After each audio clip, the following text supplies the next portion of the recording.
Hello, everybody, and thank you for joining us today. My name is Coach Ray Z, and this is Athletic Definition. Today, my guest is Marana.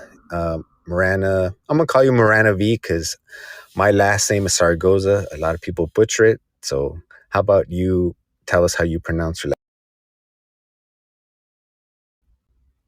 name? Oh, and also, this is Marana's first time on Fireside, so welcome.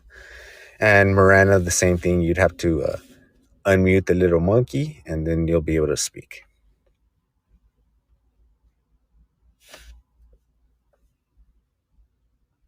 And so while Marana gets that figured out a little bit, I can let you know a little bit about her.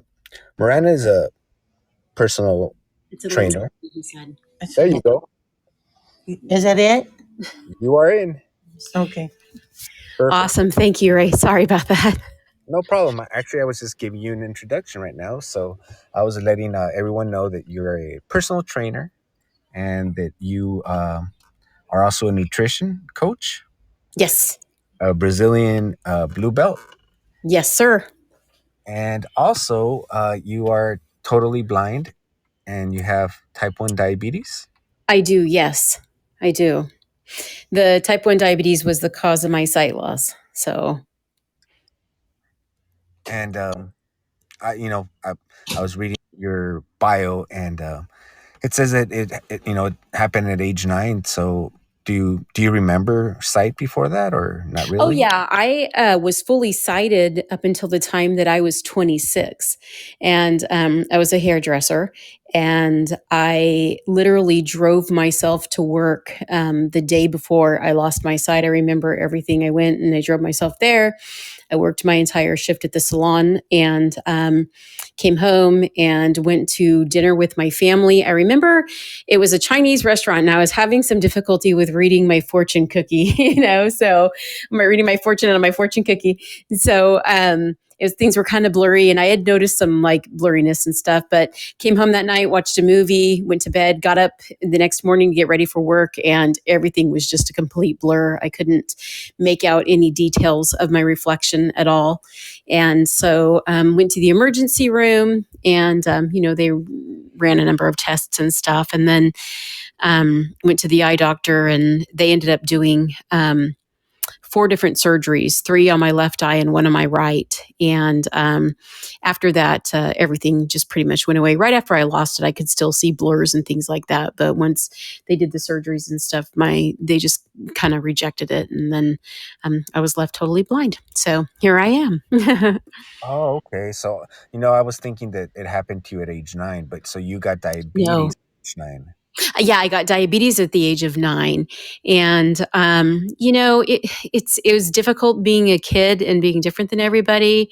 And I mean, back then it wasn't. That was in what 87, 80, 88, and they didn't know as much about nutrition. Basically, my doctors told me, don't eat cookies or cake, but you can eat as much bread or pasta as you want, and you'll be fine, And so it just was it was a battle for a long time. Type 1 diabetes is extremely difficult. So I don't think people really realize that. So about 15 years after that is when you start to see some complications and stuff like that. But that's what happened to me. So. Yes, unfortunately, diabetes is growing numbers. I thought a few years ago it was like 1 out of 4 people have it, and I don't know if that's correct. Yeah. Type 1 is quite different than type 2. The numbers of type 2 diabetes are definitely increasing because diets these days are really just wreaking havoc on people's bodies. Type 1 diabetes is actually an autoimmune disease.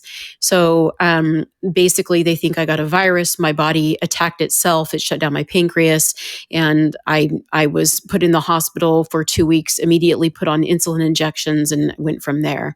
So usually type 2 is the result of, genetics or poor lifestyle choices, for poor food choices and such. And I have family members who have diabetes. I'm not quite sure which type, but I have some that really take care of themselves and watch their diet, and they're doing well. And I have a cousin who's on dialysis. He just won't listen. They actually had to amputate his leg, and that lifestyle, the diet, is, I know, so hard with all our processed food and sugar. It's so easy to get. And so is that what drove you to become a nutrition coach? It really was. Once I lost my sight, it was like hitting a wall and realizing, okay, the things that they talk about happening are real. I was really confronted with like, oh, the consequences to this aren't just something that they talk about. Because before that, you kind of think, oh, it's not going to happen to me. So, yeah, I just needing to know it for my own self, to know how to control my sugars and things like that, and pursuing that healthy lifestyle for myself. And then also knowing people, encountering people who have type 2 diabetes, and be able to share that information and stuff, and just really developing a passion for it, and wanting to know how my body worked, and wanting to know why this happened and stuff. I'm a big how and why kind of person. So I wanted to understand how it all worked and stuff. And so it really just became a field of interest to me. And I really enjoy sharing that with others, especially whenever they are able to benefit from it as well.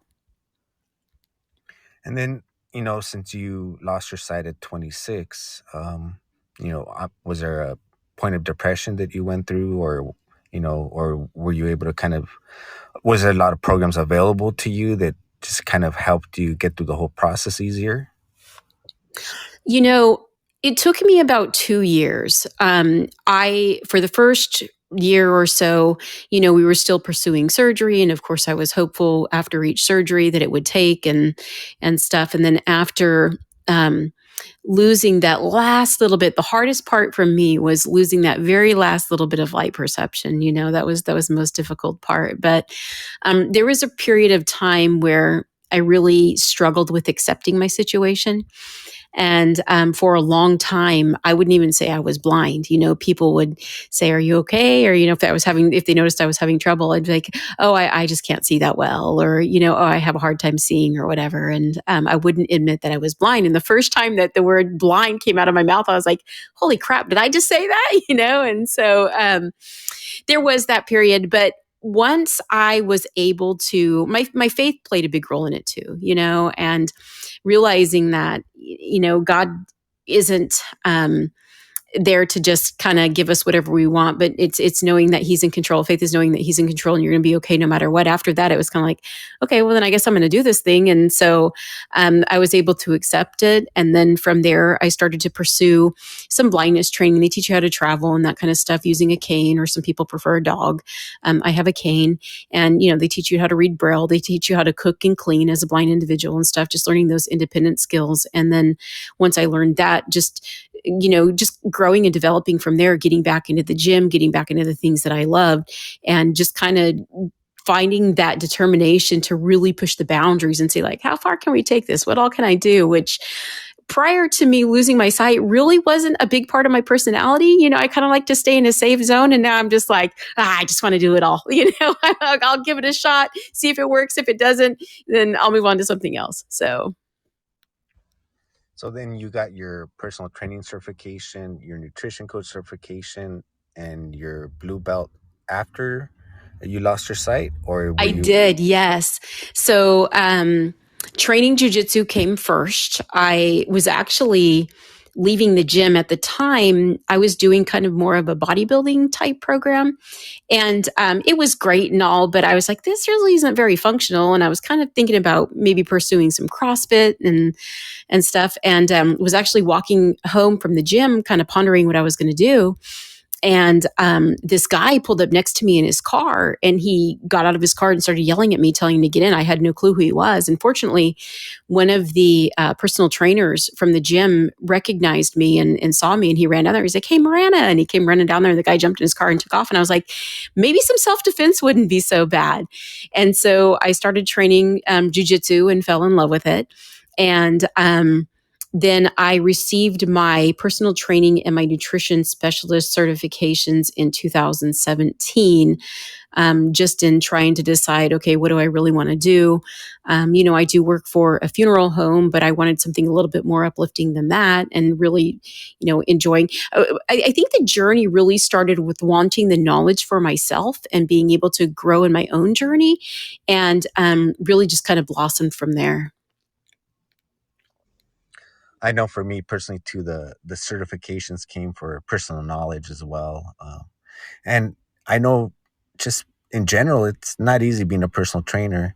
And for me, one of the things that I really like to do is checking form. So, what are some of the obstacles or things that you've come up with to like deal with your clients? So I don't really do much personal training one on one. I have more of the knowledge and I tend to share just that knowledge with people. But as far as programming for training and stuff, like you, I'm a stickler for form. And if I'm there, especially with blind customers coming to me or blind clients coming to me who have maybe never trained before, they've never seen what a deadlift looks like, they have no clue about, the hinging or how any of it works. I am not going to go out there and encourage them to start picking heavy weights off the floor. So I'm very hesitant. And I will, make recommendations to people like, oh, you could follow a program like this, but then also advise them to seek out help aside from what I'm like telling them to do. But it's more just for the knowledge part that I can share with people rather than doing the programming. Now, as far as the nutrition goes, I'm much more comfortable in that arena in trying to help people come up with food plans and nutrition plans and sharing them with the knowledge about just food and what is good food, what is bad food, and all that kind of stuff. And I mean that's actually probably more helpful than anything because they always say it's a 80% diet, 20% exercise. Abs are made in the kitchen. Yes. Oh, I like abs are made in the kitchen. Okay, I haven't heard that one before. Surprise. Well, there you go. You have something new to add to your wheelhouse. And so how long have you actually been doing jiu-jitsu? So I started in 2016 and blue belt in October of 2019. But of course, we had COVID that hit that March. And so it's really been an on again, off again journey just because along the way, I've had some issues with my health and stuff like that, just with like for a period of time, I didn't train for probably over a year as a white belt because I was having some issues with they call it hypoglycemia unawareness, where my blood sugar was dropping, but I wasn't feeling it. It wasn't waking me up when I was sleeping or stuff. And I was terrified of having like a sugar drop on the mat. And, I feel like that's my own responsibility. My teammates, they look out for me, they support me, and they help me, and they're always there. But I didn't want to put that responsibility on them. I wanted to know, okay, I have to be healthy enough and in a good place to be able to take care of myself as much as possible. And if I need assistance, somebody there is there to help. So that took a bit. And then, like I said, got my blue belt in October of 2019. COVID hit. I was off for 16 months because I am high risk. And so, I just didn't want to take that chance. I was still going to the gym and I have quite a bit of fitness equipment here at home, but actually just got back into jujitsu over the past couple of weeks. And it is absolutely amazing. It just feels like coming home again. It's my happy place. So I'm loving it. I'm glad. I'm glad you're back. And I think it's either you try it and you kind of like it and will quit, or you fall in love with it. And since you mentioned you fell in love with it, or is your long term goal the black belt? I think it's my long term goal. I don't know. I may be 50, 55 whenever I get there, but doggone it, I'll get there. So, Exactly how I feel too. I'm like, it's not so much the age. I just want to reach it. exactly. Yeah, exactly. It just, I was there the other day and just with, life and stuff, dealing with stress and anxieties and different things that we carry with us.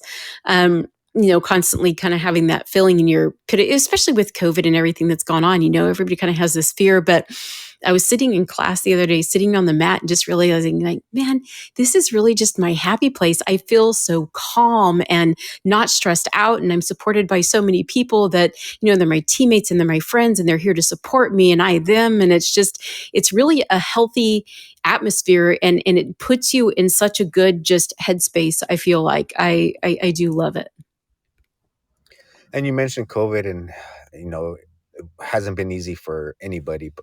But what would you say were probably we all had to change our workout routine. So what were your like favorite workouts that you kind of either came up with that you didn't do before or that you've always kind of done? to kind of stay in shape during COVID, or did you just take the whole time off? No, I kept training the whole time. So I have a some fitness equipment here at home. I have a treadmill, and I have some kettlebells, and I have a bunch of bands. I actually bought some jujitsu mats here for the house, and I bought one of those jujitsu dummies. Although I really haven't trained with him very much because he needs to be broken in. So. Anyway, but I would just kind of develop my own strength and conditioning kind of programs. I really enjoy like doing like the high intensity kind of like a metabolic circuit where I do like some ball slams and then going into like kettlebell swings and then dropping down and doing some push-ups and stuff like that. Just little circuits that I would come up with, or I even do like some steady state cardio, especially on the on the treadmill. I'll mix that up. So just constantly mixing it up, changing it up, trying to work all parts of my body as much as I can, and just trying to stay as healthy and keep as much variety in there as possible. Because you and I both know that whenever it comes to especially cardio for jujitsu, there's really nothing that you can do in a gym that actually mimics that type of exercise. It's so intense. The high intensity interval training can help, but nothing trains you for jujitsu like jujitsu trains you for jujitsu. That is true. It's so hard to try and replicate that. There's times you have to be kind of relaxed at the same time active, and then there's times you gotta kind of push it. So I do a lot of different sports and workouts, and I've never found anything to replicate that really. Mm-hmm. And Yeah, it's tough. for those listening in that don't know what a jujitsu dummy is, just picture a human kind of made out of a punching bag material, and they come in pretty heavy weight. What weight did you get? I've got the 90-pound one. I got the one called the Submission Master. And he's pretty cool. He comes in. So if he were standing up, he would be, they say, about a 6'1" man. And he's got his arms with like bungees on him, so they stick out. So, and he's postured in like on his knees. So the legs and the arms are supposed to be like easier to manipulate. But I mean, I need to get out there with a baseball bat and beat him up or something because he's pretty tough to manipulate right now. But as far as doing like technique and stuff on him, just the way that he's set up, it's really an amazing doll for practicing some jujitsu stuff on. Yeah, I so many people built their little home gyms. I went out, I bought my own jujitsu mats as well. So I'm like, well, I can go to the park, I can do it here, I can do it in the backyard, and it's really nice to have equipment at home. Makes it very convenient. And if you're lucky enough to have the gym and do both, it's even better because sometimes instead of just watching TV, you can pick up that kettlebell or those bands and do a little bit of workout.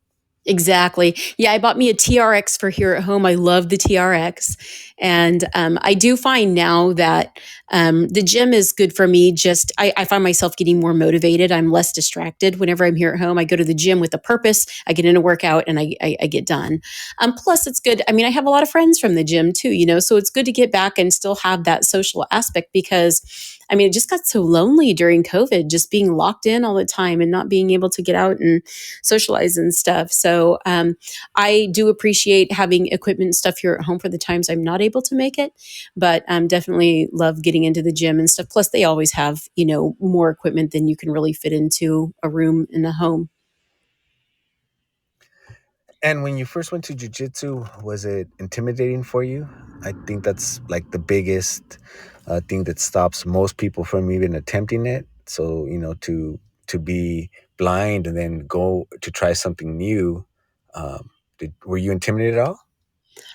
I was a little bit nervous, but fortunately, I found a coach. I called him up and I said, here's the deal. I'm wanting to train Brazilian Jiu Jitsu, but I'm totally blind. I don't know if that's something that you are willing to work with or you would be comfortable with. And he said, yeah, come on down and I'll work with you and stuff. And whenever I got down there, he said, I've never actually had a blind student, but I made phone calls to find out, what is the best way to work with you. And he actually had a blind student at the school where he had gotten his black belt. And so I think that was really helpful for him as well. But it was neat. It was a learning experience for both of us. I mean, it was completely unlike anything that I had ever done. But I mean, simple things that like as far as working with him, he needed to know that I could communicate to him what I needed from him. So, for instance, the first time that I was there and I went in my gi, after I went back for the second class and I was wearing my gi, he's like, "Okay, come on, I'm going to show you to where to go on the mat." And he kind of grabbed the sleeve of my gi and was kind of like tugging me along, like unsure about how to help me out. And so I stopped and I said, "All right, here's how we do this." And so I grabbed onto his arm. We call it going sighted guide. You kind of grab onto somebody's elbow and they can direct you that way. And so I think from that point, it really clicked in that he knew, okay, Marana's going to communicate to me what she needs or how I can help her at the same time that I am teaching her to do what she wants to learn how to do. So right from the beginning, we were able to establish that good, healthy communication and stuff. And I think that really helped. Uh, I yes, good instructors always definitely help. I've rolled with a blind person before, and a couple times because he used to train at the same gym I did, and pre-COVID, and he was good. He just basically the way we started was on our knees, and, Mm-hmm. and then he just had to have like one hand touching, like we'd slap hands, and like one hand kind of by like I don't know the shoulder, and just kind of Mm-hmm. feel, and then we'd roll, and then he would just be like talking to you like in a fun way, be like, "Oh, I'm gonna choke you. Do you want me That's to fun. choke you with this, or do you want me to armbar you?" And you're not gonna do nothing. But yeah, when we were rolling, I did not feel sorry for him. I didn't even think he was blind or anything. It was just you know That's awesome. two people training, and I was wondering, do you compete, or it's just for self defense and self fulfillment, or do you have? I I haven't competed yet. If I do end up entering a competition, I'm thinking it might be probably like a submission only one, that I would train for. But I it's competition isn't something that I'm big on. I do it more for the self protection aspect, especially today. It's hard to find gyms that or academies that really teach that part of it since so much of it is sport oriented. I actually fly out to Tulsa, Oklahoma to go and train with a guy out there who teaches more of a combat or like self-defense type style. You start from the beginning, from standing all the time, and the place I'm at now actually starts from standing all the time too, which I appreciate. But he's incorporating, he's not just in mount, but he's, showing me like my vulnerabilities with, hey, you need to protect your head because he's dropping elbows in my face, or he's mimicking like these real life scenarios, like, doing like the rape choke and different things that are potential problems that you could find yourself in or situations that I would find myself in, and teaching me not necessarily how to be comfortable in those situations, but not panicking and knowing how to respond in those situations. So I do appreciate the self-defense aspect of it, just especially because I know I look like a good victim. I mean, people who are predators are going to look for vulnerabilities and they're going to capitalize on those. And so I just try to be prepared and learn how to protect myself in the best way that I can. But the sport part of it is fun too. It's not that they're moves probably that you would ever do on the street, some of them, if you were, but I do think that there's definitely some good self-defense moves in there as well. I mean, a choke is a choke is a choke, or a submission, but I like the other part of it too, learning how to protect yourself if somebody's actually kicking you or hitting you or whatever the case may be. Yes, when I jujitsu just has so many different aspects to it. You could do sports jujitsu or self defense jujitsu, and it's all good. And even if you just do the sports, there are lots of it that can translate into real self defense as long as you're not doing a bunch of barambolos or just Exactly. Yeah. You're probably not going to want to pull guard in the street. I mean, it's a uh, great position to know, but that's not going to be your first move. and one of my coaches from when I first started would always tell me, in a street fight, you don't want to be on the bottom. So you always want to try and land on top of the person if you can. And even though most people outweigh me, I had to learn it. I ended up on the bottom all the time. So I had to learn it the opposite way. Um, do you train a lot with men, women, or pretty much everybody? I train with everybody. A lot of times, whenever I roll, I roll with men or with women, but I also roll with men. It's I'm an equal opportunity roller. But I think, as far as like the self defense aspect goes, again, that training with men who are bigger and stronger is something that I need to do. It's not going to be a woman my same size and weight that attacks me on the street. So. Um, I appreciate different things about training with both. So, you mentioned how you would look like a victim. I'm assuming you walk around with a cane for assistance then? I do, yeah. I have my white cane that I use, and you know, there's so many. I think there's things that we can do to lessen our chances of becoming a victim, which are things that I try to do. Of course, training jujitsu is one of them. Um, but I try to just constantly be alert and not look like I try to let people know that I'm paying attention to what's going on me. Because if you see somebody who can't see, really you don't know how much they can't see. You don't know if they're totally blind or if they have some degree of vision. And so as I'm walking down the street, I still have so many of the mannerisms and gestures and stuff that I had when I could still see. So if a car is coming, like say it's passing on my right, I still turn my head and track the car like I can see it. If I hear somebody walking by me, I will look at them and smile and say hi so that people don't think I'm just out there, not paying attention at all. Um, and in a lot of ways, people that I've trained with have said, you have better situational awareness than a lot of people that can see, because so many people that can see, even they're so distracted. They've got their faces buried in their phones. They're not paying attention to what's going on around them. And whereas am constantly listening to not what's in front of me or what's beside me. I'm listening to everything that's going on around me, 360 degrees. There's been a couple of times when, like for instance, one time I was walking to the gym, and I don't know why all my bad encounters happen on my way to the gym or from home from the gym, but I was walking and I was crossing the parking lot, and I heard a gentleman that was coming up, and he passed me on my left, and I, just kind of said hi, whatever. But I heard him, after he got behind me, turn around and start following me. And so I stopped and I turned around and just said, "Can I help you?" And he just said, "Oh, I was just trying to pay attention. Are you counting your steps or what?" And I said, "No, I'm just, going to the gym." But I stopped and I turned around to let him know, "Hey, I know you're there. You're not going to sneak up on me. Like, I'm paying attention." So, and I think that's something that everybody needs to do. We just all need to be paying attention, especially these days, to everything that's going on around us. Oh, you nailed it right on the dot right there.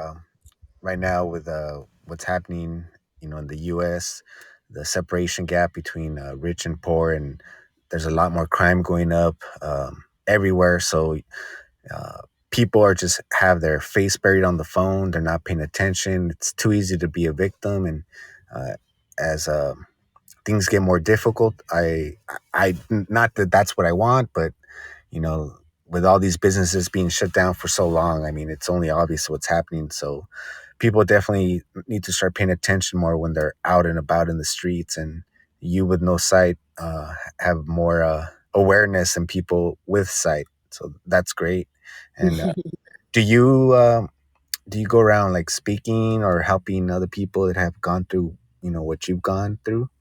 I do. So I do a number of speaking engagements, just on whatever. I actually work for a funeral home as well, so I've gone to a number of like managers meetings for different mortuaries and stuff, and spoken there. But I do a lot of work with veterans. My heart is really working in with vets, and so I volunteer with the Blind Veterans Association, and my goal in that is just trying to encourage fitness and nutrition as a part of rehabilitation. I feel like I didn't go off to war, but we're all fighting the same battle. If you lost your sight or if you lost a limb or whatever, we're all learning how to live life in a completely new way, in a way that we never imagined. And we all need each other. We all support each other, and we all help each other out. And you know trying to encourage guys who have sacrificed so much and probably lost so much to, just pursue that healthy lifestyle just because it's benefited me so much. I know that I feel better whenever I eat better. I know I feel better whenever I'm exercising and I feel stronger. And then I think training jujitsu and knowing, hey, I still have the ability to protect myself. I can still be a part of a team. I can still contribute to something that is bigger than myself, is healthy for the mind, and it's healthy for the body and the spirit and emotionally and everything. I just think that if I can influence people to stay away from the bottle or stay away from the pills or whatever it may be, then that's definitely something that I want to do. And I feel like as well, there aren't that many other countries where as a blind female, I would be able to go out and not only fight for myself, but have people who are eager and willing to teach me and know that if I ever had a problem, they'd be there and ready to help. They'd be there and ready to fight for me. And I've worked with people in other countries, and like, Vietnam, for instance, a woman with a disability there or somebody with a disability there, they're basically told by the government what they can do. Your potential is limited by people who think, you can do this or you can't do that. And here I can explore that as far as I want to go. I can do whatever I want to do. And it's because of the people that have sacrificed all of it for me. And it's just a small way that I can give back. But I certainly do work with anybody but my heart is definitely with working with veterans. That's great insight. Something that maybe a lot of us never really think about.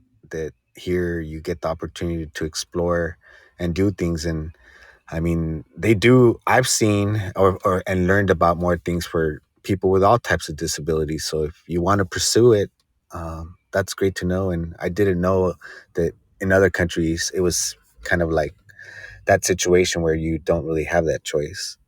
Yeah. Yeah, you're not really allowed in some places to explore your own potential. I mean, in certain places in Africa, women who are disabled, they're seen as being undesirable, and they're thought that they're virgins. And so it's also thought that if you have sex with a virgin, it'll cure AIDS. And so often they're raped and so just taken advantage of and abused and stuff, and the government just kind of turns a blind eye to it. And so I'm just so fortunate to live here in America where I have the ability to do whatever I want to do.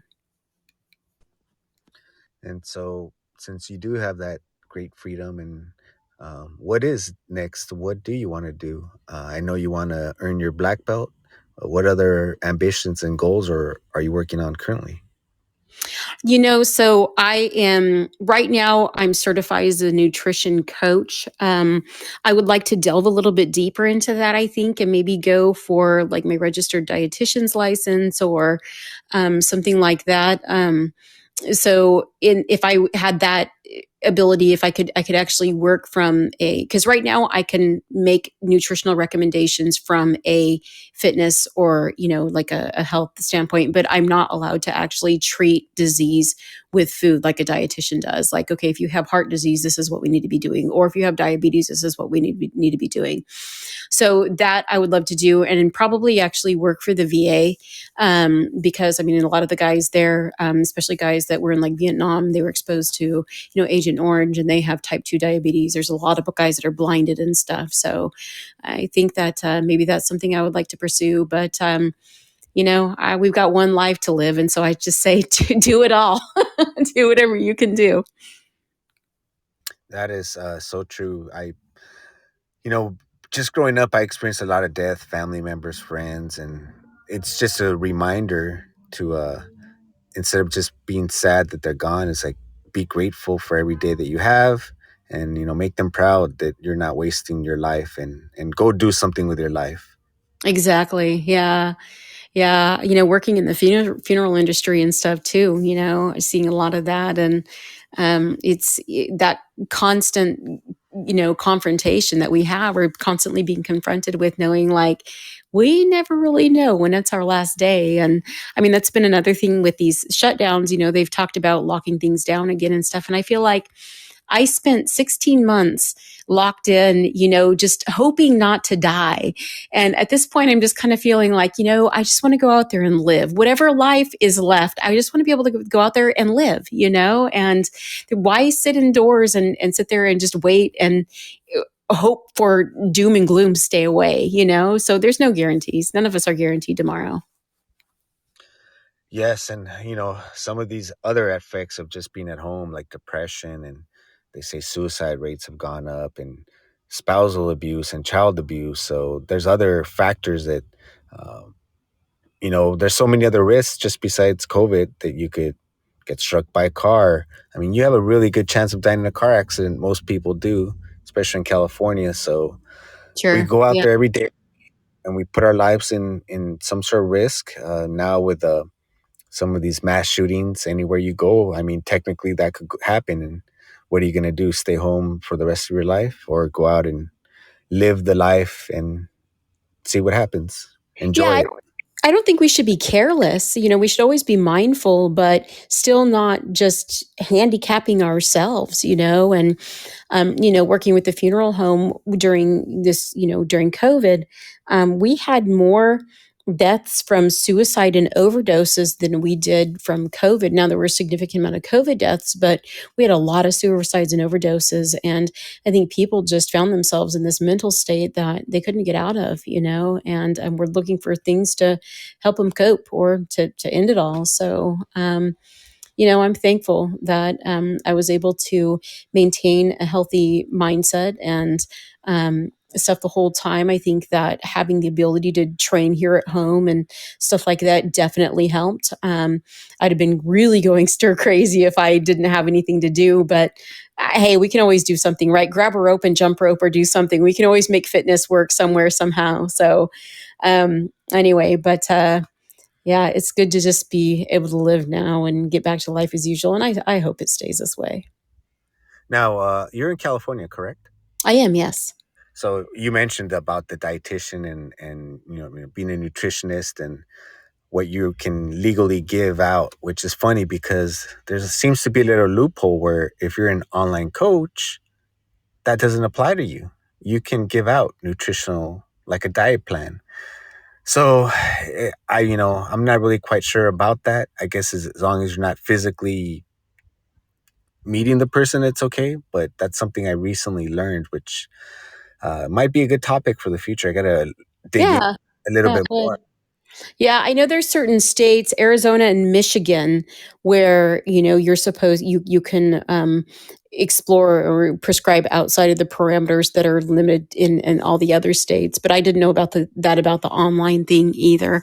And I certainly, I mean, I just try whenever I'm coaching people as far as nutrition goes, I just try to give them good, solid nutrition information, even teaching them like what does good nutrition look like? What are the macros? Why are they important? Like, why are these things important? Why are the micronutrients important? How do you make sure that you're getting a good, solid diet? And so just I think educating them on the basics so they're not going from fad diet to trying to figure out what's going to work the best, and realizing like this is an entire lifestyle change and really coaching people to get them out of that temporary mindset. I think when people hear the word diet, it immediately gives like this temporary type mindset and they don't look at it for the long term because they want that quick fix. And so just really trying to get people to see it as, okay, this is a long-term thing. And you're not going to find a nutrition plan that you're going to be able to stick to for the entire duration of your life. I mean, as we get older, our needs change and things like that. So everything's going to have to change and evolve. And just teaching them how to, change with it and how to grow in it. Yes, I've mentioned that before, where competing. I do a lot of marathons, so what I could stomach in my 20s is not what I could stomach now, and that doesn't mean that it's not a good or bad product or good food. It's just at this point it doesn't work for me, and at that point it did. And I always tell people, don't get married to the idea of any food or that I have to do it because I did it so many times. Learn to listen to your body and what it takes.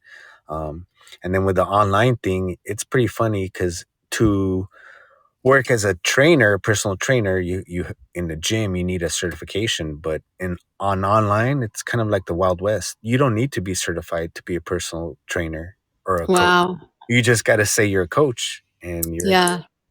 Yeah. so That's interesting. you really have to be careful online with who you're hiring. Yeah.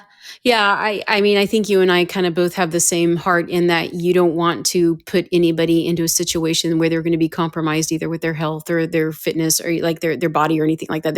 We don't want them to get injured. But there's a lot of people out there too that are just looking to make a quick buck, that really don't kind of have that mindset. So people do need to be careful. And so, what would you say is your best advice for people that are kind of, uh, you said it's type 1 diabetes, and it's mostly, if I understood right, you were born with it? No, I developed it whenever I was 9 years old. Um, I had gotten sick and lost a bunch of weight really rapidly, and so I went to the doctor and they ran all sorts of tests and got home and they said you need to bring her back. She's diabetic, and they stuck me in the hospital for 2 weeks. They taught me how to give myself injections and check my blood sugar and all that kind of stuff. So it's been an adventure. And since you got diagnosed so young, all those adjustments you mentioned, and I know people that just don't like to prick themselves to get the blood. I know there's different things, but what would you recommend to someone maybe listening in that's just got diagnosed with that and is feeling a little lost? What would you say would be your best advice? My best advice to them would be to, if they have type 1 diabetes, to definitely talk to their endocrinologist or their primary care physician about seeing a diabetic educator and not being afraid to um, really find how their body works, because living with it in it is for so long, I have found that doctors oftentimes know what the textbook says, but oftentimes our bodies don't agree with what the textbook says. Like what the textbook says doesn't actually work in real life application.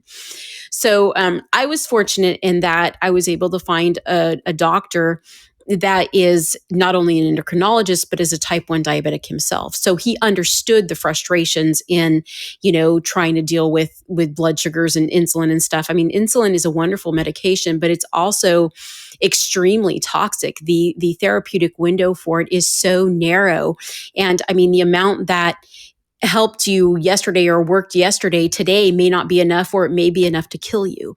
And so we really have to be paying close attention. We really need to know how food affects our body, how exercise affects our body, how different types of exercise affect our body. If I go to jujitsu, I know that I've got to go in there starting at around 200 milligrams per deciliter in my blood sugar, because as soon as I walk out, it's going to be down to 80 or 90. I mean, it burns so much glucose. But if I'm going to the gym and I'm going to be lifting heavy, I know that I'm actually going to have to give myself some insulin, because that muscle breakdown is going to cause my sugars to elevate and stuff. So we just have to really be smart whenever it comes to knowing how our bodies work, because your body is not going to work the same as somebody else's. I found out whenever I lived in Colorado that the altitude affected my blood sugar.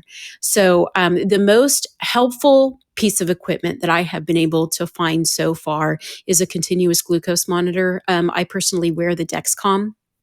And what that is, so if you're doing finger sticks, even if you're poking yourself, 5, 6 times a day, you're getting a glimpse at what your blood sugar is at that time. You don't know if your blood sugar is going up or if your blood sugar is going down. And so the continuous glucose monitor, it's just a small little device. It's about the size of a peanut in its shell. And you wear it, and it has a little wire that goes right in under the skin, like a quarter inch, and it monitors the glucose. So I get updated glucose readings every 5 minutes. So if I'm at the gym and I'm on the treadmill, I can see, my blood sugar is 120 and it's steady, or is it rising, or is it falling? Is it rising rapidly, or is it falling rapidly? So before I'm actually having a problem, it helps me to be able to act and to treat it appropriately. And it really helps to keep my sugars within that recommended window so that you don't have so much fluctuation, which in turn is going to help avoid a lot of the complications. If I had a Dexcom whenever I was first diagnosed, I wouldn't be dealing with the complications that I have today. Wow, so I'd never heard of that device. So since it's so small, can you wear it during jujitsu? Yeah, I do. Um, I wear mine on you. You have to have an inch of pinchable fat, so they recommend you wear it on the abdomen. But I don't have an inch of pinchable fat there, so I wear mine back in the hip, and I don't even feel it if I'm out rolling and stuff. You can get extra. Adhesive stuff to put over it and an adhesive patch to put over it to help gives it a little bit extra stickiness so it doesn't come off during training. I haven't ever really had that issue though. So it stays on there and it works just fine. And what it does is it sends glucose readings to my phone every 5 minutes. And if I go out of range, I can set the parameters. So if I want it to alert me, I have mine set to alert me if I go above 200. So if I go above 200, it alarms. But if I go below, like 80, then it alarms as well. It also will let me know if I'm at 120 and dropping rapidly and I'm going to have a severe low within 20 minutes. The beauty of it too is that you can connect it to 5 other phones. So if I'm in, Tulsa, Oklahoma and my family is here, they can't get to me if I'm having a problem. But if they see that I am having a problem, they can at least call the hotel or they can get help to me if they know the address that I'm at. Because, those are real emergency situations. If I go unresponsive, then there's a good chance that I could die. So it's nice to know that other people are there and they're paying attention and that they can be alerted as soon as I am. So. Oh wow, that's fascinating. And is this an app or that alerts people? And do you pay a monthly service fee to have that option? And around how much is that device? I don't know what the device costs out of pocket. Insurance does cover it. Medicare will cover it, and you just need to get your doctor to write a prescription for it, and they'll send it to you. And the app and everything is free. The monitoring is free, and I use the app because that way I can use voiceover. It does actually come with a receiver, but that doesn't have any speech output or anything, so I can't use it independently. But it does come with that, and man, it's really a great device. We've had conversations at different times, and every time you mention something, I'm like, man, those are things that I never even considered as a person who isn't blind. And just some of the conversations we had in the past, like you're mentioning just going to the bathroom and how we just take so many things for granted. So I really appreciate you coming on and just giving some insight to how other people have their daily life. Uh, Yeah. Oh, public restrooms. Yeah, I remember having that conversation. Public restrooms are a nightmare. Because, we see with our hands, well, the last thing we want to do when you go into a public restroom is touch everything. Like you want to touch as little as possible. So that's one of my worst things. I hate going to public restrooms. right. And those are things that maybe us sighted people just never even consider. We just Sure. go to the bathroom and no, it's no big deal. Although I do know a lot of people that just can't seem to go anywhere but home. But I think those are Yeah. other issues right there. I know people like that as well. And so, do you have anything you'd like to promote? Do you have any, I don't know, charities or anything like that? Any events coming up that you're promoting? Don't have anything really yet. I do a lot of webinars and stuff like that. Most of those are geared towards diabetes. I'm looking forward to things opening up back up so that I can get back into doing work, with like the veterans groups and stuff that I work with. But I'll definitely keep you posted. If people can follow me on Instagram, if you follow Ray, they can follow me on there and stuff. And I or on Facebook, wherever, and Clubhouse, wherever. But yeah, I've always got my different things going on. I'm looking forward to doing some traveling, and the beauty of the jiu-jitsu community is that wherever you go, it's like home. You're welcomed and stuff. And so, looking forward to getting out and doing some traveling and training with some of the people that I've gotten to meet on Clubhouse and other places and stuff. So, just waiting to see where life goes. Things are just now starting to open up. I'm hoping it stays that way so that I can continue to plan and do those types of things. Yes, the jiu-jitsu community is great. I'm looking forward to meeting a lot of the out of state and international friends I've met. I went ahead and put your Instagram on. We have a little fortune cookie here on Fireside, and I could pretty much put a link to whatever. So it has your Okay, information. great.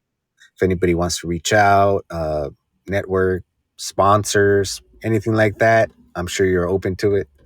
Yeah, for sure. Yeah, definitely. I mean, I'm always happy to like go on podcasts or whatever I can do. I mean, I feel like education is the best thing in helping people to understand and to work together and stuff. It benefits all of us.